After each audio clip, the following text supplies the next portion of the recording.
India की growth की बात की जाए और उसमें टाटाज़ का नाम ना हो, ऐसा तो हो ही नहीं सकता।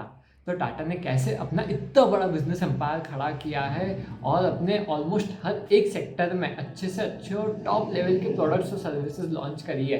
टेक्नोलॉजी में बात करी जाए तो टीसीएस स्टील एंड आयरन में बात करी जाए तो टाटा स्टील, एनर्जी में बात करी जाए तो Tata power and energies, lifestyle में बात करी जाए, ट्रैवल में बात करी जाए, हर एक प्रकार की चीज़ों में टाटा ने अपने आप को कैसे इतने अच्छे से इस्टेब्लिश किया है। ये एक बहुत ही बड़ा अपने आप में बिजनेस लेसन है। इंडिया की ग्रोथ की बात करी जाए और उसमें अगर टाटास का नाम ना हो तो ऐसा हो ही नहीं सकता, और अगर टाटास की बात करी जाए तो टाटा स्टील का नाम ना हो ऐसा भी नहीं हो सकता।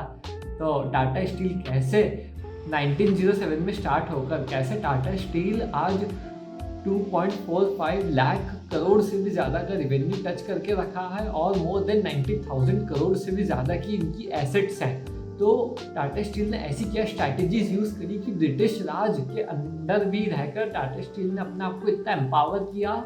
इंडिया को आज़ादी मिली थी 1947 में और टाटा स्टील स्टार्ट हुआ था ईयर 1907 में। इन 40 ईयर्स में जो टाटा स्टील ने ग्रोथ दिखाई है वो भी इमेंस है। इंडिया की जो रेलवेज है, इंडिया का जो इंफ्रास्ट्रक्चर है, उसमें टाटा स्टील का एक बहुत ही बड़ा हाथ है। इंडिया की जीडीपी में मोर देन 2% से भी ज़्यादा का कॉन्ट्रीब्यूशन टाटा स्टील का है। आज कैसे Tata steel more than 80,500 employees को रोजगार देके रखी है, जानने के लिए बने रहिए इसी वीडियो में।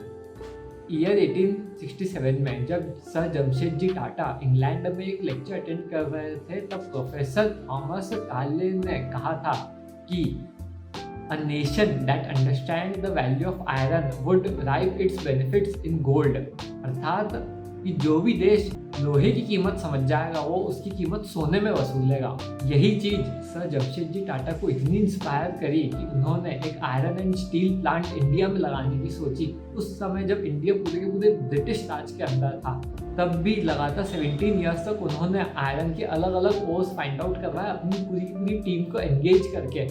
और इसी आयरन की खोज में उन्हें पता चलता है कि रेलवे स्टेशन से सिर्फ 70 किलोमीटर दूर एक गांव है साक्षी, जिसके पास में एक बहुत ही बड़ा आयरन कोर है। On and around 300 million ton से ज़्यादा का आयरन कोर है उसके अंदर। सर जमशेदजी टाटा ने उसमें माइनिंग करवाने का प्लान किया और ईयर 1907 के अंदर स्टैब्लिश हुई टाटा स्टील। कुछ टाइम फाइनेंसेस अरेंज करने के बाद 1912 में स्टार्ट हुई माइनिंग, और उस टाइम पे इंडिया फुल कंट्रोल में था ब्रिटिश के, लेकिन तब भी ब्रिटिशर्स ने अलाउ किया इंडिया को उसमें माइनिंग करने के लिए। रीज़न भी रेलवे स्टेशन के पास में थी माइनिंग, और रेलवे का काम ब्रिटिशर्स को करना ही था ताकि गुड्स एंड ट्रांसपोर्ट को one place to another efficiently ले जा पाए और ट्रांसपोर्टेशन का कॉस्ट रिड्यूस हो सके। इसीलिए टाटास को रेलवे मैन्युफैक्चरिंग का काम दिया गया और वहाँ पे आयरन और स्टील का पूरा काम टाटास ने करके दिया, जहाँ पे hundreds and thousands of workers और लेबर्स को एम्प्लॉयमेंट मिली और इंडियन इकोनॉमी में एक अच्छा बूम देखा गया। लेकिन 1914 में स्टार्ट होता है वर्ल्ड वॉर, और इसी वर्ल्ड वॉर में सबसे ज़्यादा ज़रूरत थी वेपन्स की, और ये वेपन्स बनाने के लिए मेटल्स एंड आयरन की सबसे बड़ी नीड होती है। इस पूरे मेटल एंड आयरन को टाटास ने सप्लाई किया।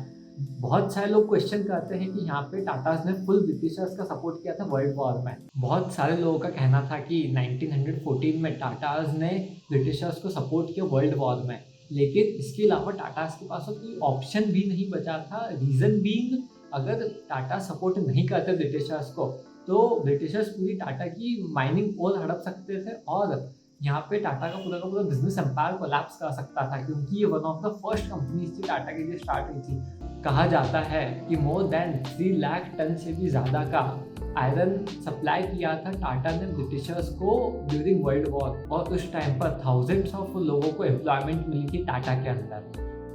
टाटास के लिए सब कुछ अच्छा हो गया था, माइनिंग से लेके मैन्युफैक्चरिंग, मैन्युफैक्चरिंग से लेके मार्केटिंग और मार्केटिंग से लेके फिनिश्ड प्रोडक्ट, सब कुछ टाटा अच्छे से कर पा रहा था। लेकिन उसके बाद वर्ल्ड वॉर एंड होता है और शुरुआत होती है सेंचुरी के सबसे खराब फेज की। ग्रेट डिप्रेशन के टाइम पर जितनी बड़ी बड़ी स्टील इंडस्ट्रीज थी ऑल ओवर द वर्ल्ड, सबने अपने एम्प्लॉयज को हायर करना स्टार्ट कर दिया था रिवेन्यू के डिक्रीमेंट और प्रॉफिटेबिलिटी रिड्यूस होने के कारण। लेकिन यहाँ पे टाटा ने अपने एक भी एम्प्लॉय को ले ऑफ नहीं किया और जो भी एम्प्लॉयज़ के बेनिफिट्स थे और स्कीम्स थी उनको जारी रखा, क्योंकि उन्हें पता था अगर एम्प्लॉयज़ उनको छोड़ के चले गए तो इंडिया की इकोनॉमी पे बहुत ही सीवियर स्लो डाउन पड़ सकता है, जिससे कि आने वाला कल टाटास के लिए और पूरी की पूरी इंडिया के लिए खराब हो सकता है। इसीलिए जहां दुनिया भर में लेबर स्ट्राइक्स हुई थी, वहां पे टाटा के एम्प्लॉयज ने एक भी लेबर स्ट्राइक नहीं करी थी पूरे के पूरे ग्रेट डिप्रेशन वाले 8 से 9 साल के फेज में। इसीलिए कहते हैं कि टाटा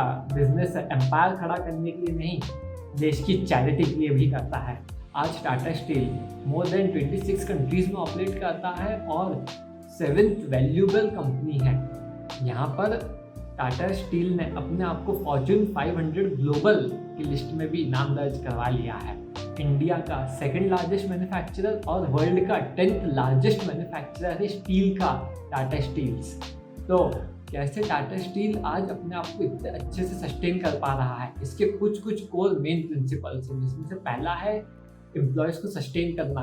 टाटा ने अपने एम्प्लॉयज़ के साथ इतना लॉयल बॉन्ड बना के रखा है कि उसने ये सिखाया है कि बिजनेस किया जाता है लोगों को फ़ायदा पहुंचाने के लिए, ना कि लोगों से फ़ायदा उठाने के लिए। दूसरा पॉइंट है टाटा की लीडरशिप।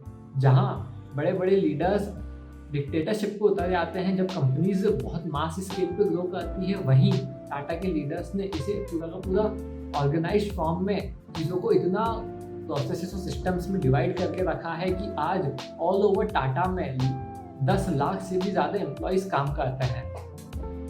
टाटा स्टील्स आज इलेक्ट्रिकल, कंस्ट्रक्शन, एग्रीकल्चर से लेके पाइप्स एंड ट्यूब अलग अलग सेक्टर्स में अपनी सर्विसेज प्रोवाइड कर रहा है।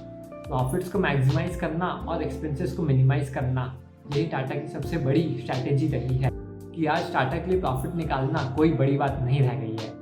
जिसमें से पहला है बी अ विजनरी। एक अच्छा प्रोडक्ट बनाने के लिए या फिर अच्छे से सर्विसेज सेल करने के लिए आपको एक अच्छा विजन, एक हम्बल पर्सन और एक लॉयल ट्रुथ बना के रखना पड़ेगा अपने एम्प्लॉयज़ के साथ और अपनी टीम के साथ, तभी आप एक्सपोनेंशियली ग्रो कर सकते हैं। दूसरा है never stop learning. Jamshed ji Tata 40 की एज में इंग्लैंड में जाके लेक्चर अटेंड कर रहे थे, तब जाके उन्हें प्रोफेसर से ये पता चला कि आयरन ओर जैसी चीज़ इंडिया को रिवोल्यूशनाइज कर सकती है। इसीलिए कहते हैं कि कोई भी चीज़ सीखने की कोई एज नहीं होती। तीसरा और मोस्ट इम्पॉर्टेंट बिजनेस लेसन है, good businessman make business to build their empire, but great businessman build businesses to do charity and provide a service to a mankind. Tata ने जो रिवॉल्यूशन इंडिया की आम जनता के ऊपर किया है वो इमेंस है और उसको रिप्लेस कर पाना आज बहुत ही मुश्किल है। टाटा ने इतना लॉयल ट्रस्ट बिल्ड किया है लोगों के हाथ में और दुनिया को ये सिखाया है कि धंधा ईमानदारी के साथ भी किया जा सकता है। इसी प्रकार की फैसिनेटिंग बिजनेस इनसाइट्स के लिए चैनल को सब्सक्राइब कीजिए, बेल आइकन प्रेस कीजिए। मिलते हैं टाटा की अगली नई केस स्टडी के साथ, तब तक के लिए टाटा, बाय बाय।